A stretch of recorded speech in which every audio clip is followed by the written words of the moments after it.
आज मैं आपको क्लिनिकली एलएफटी देखना सिखाता हूँ। एलएफटी इंटरप्रिटेशन के लिए सबसे पहले हम एलएफटी को 5 सिंपल ब्लॉक में बांटते हैं। फर्स्ट ब्लॉक है बिलिरुबिन। बिलिरुबिन में हम 3 चीजें देखते हैं: टोटल बिलिरुबिन, डायरेक्ट बिलिरुबिन और इनडायरेक्ट बिलिरुबिन। डायरेक्ट बिलिरुबिन जिसे हम कंजुगेटेड बिलिरुबिन कहते हैं, यानी जिसे लीवर ने प्रोसेस कर लिया है। अनकंजुगेटेड बिलिरुबिन यानी इनडायरेक्ट, जिसे लीवर ने अभी तक प्रोसेस नहीं किया है। इसका नॉर्मल रेंज तो आपको पता ही है, 0.1 से 0.3, और इनडायरेक्ट का नॉर्मल रेंज है 0.2 से 0.8। इसमें हमें ध्यान में ये रखना है कि यदि इनडायरेक्ट बिलिरुबिन बढ़ा है तो वह प्री हेपेटिक प्रॉब्लम के अंतर्गत है, यदि डायरेक्ट बिलिरुबिन बढ़ा है तो वह पोस्ट हेपेटिक प्रॉब्लम के अंतर्गत है। इसमें हम ध्यान रखेंगे कि यदि डायरेक्ट बिलिरुबिन बढ़ा है तो वह किसी ऑब्स्ट्रक्शन के कारण, हेपेटाइटिस के कारण या कोलेस्टाइटिस के कारण बढ़ा हो सकता है। यदि इनडायरेक्ट बिलिरुबिन बढ़ा है तो किसी हीमोलिसिस के कारण या क्लिपर्ट सिंड्रोम में बढ़ा मिलता है। सेकंड ब्लॉक में हम लीवर की हिपेटोसेलुलर इंटेग्रिटी देखेंगे। इसमें मेनली 2 चीजें आते हैं: एसजीपीटी और एसजीओटी, यानी एएलटी और एएसटी। एएलटी में एल से आप याद रखेंगे लीवर, यानी जो लीवर के ज्यादा स्पेसिफिक है।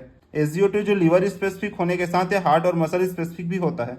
इसमें मोस्ट इंपॉर्टेंट आता है क्लिनिकल सिनेरियो, जिसमें हम एसजीओटी और एसजीपीटी का रेशियो देखते हैं। यदि एएलटी एएसटी से ज्यादा हो, यानी एसजीओटी एसजीपीटी रेशियो 1 से कम हो, तो मोस्ट प्रोबेबली वायरल हेपेटाइटिस और फैटी लिवर की कंडीशन में होता है।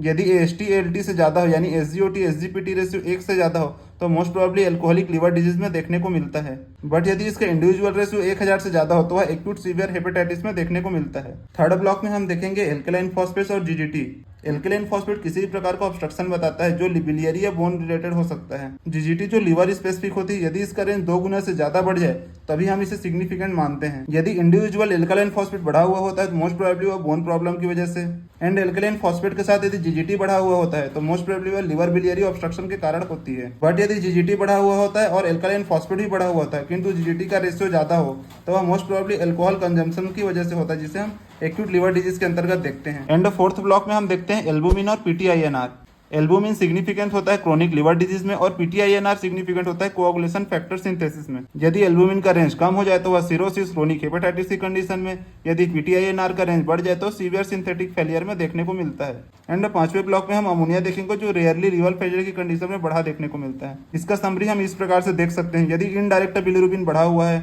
तो हीमोलाइसिस या क्लिपर्ट सिंड्रोम की कंडीशन में, यदि डायरेक्ट बिलिरुबिन बढ़ा हुआ है तो और किसी प्रकार का ऑब्स्ट्रक्शन जैसे स्टोन या ट्यूमर की कंडीशन में, हेपेटाइटिस की कंडीशन में हो सकता है।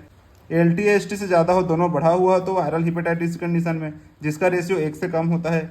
यदि एएसटी बढ़ा हुआ होता है, एएलटी से ज़्यादा होता है किंतु, तो वह एल्कोहल हेपेटाइटिस की कंडीशन में, जिसका रेशियो 1 से ज़्यादा होगा। यदि एल्कलाइन फॉस्फेट बढ़ा हुआ है विद जीजीपी बढ़ा हुआ है तो मोस्ट प्रोबेबली ऑब्स्ट्रक्टिव जॉन्डिस की कंडीशन में या कोलेस्टाइटिस की कंडीशन में हो सकता है। यदि एल्बुमिन कम है और पीटीआईएनआर बढ़ा हुआ है तो सिरोसिस या लिवर फेलियर की कंडीशन हो सकती है।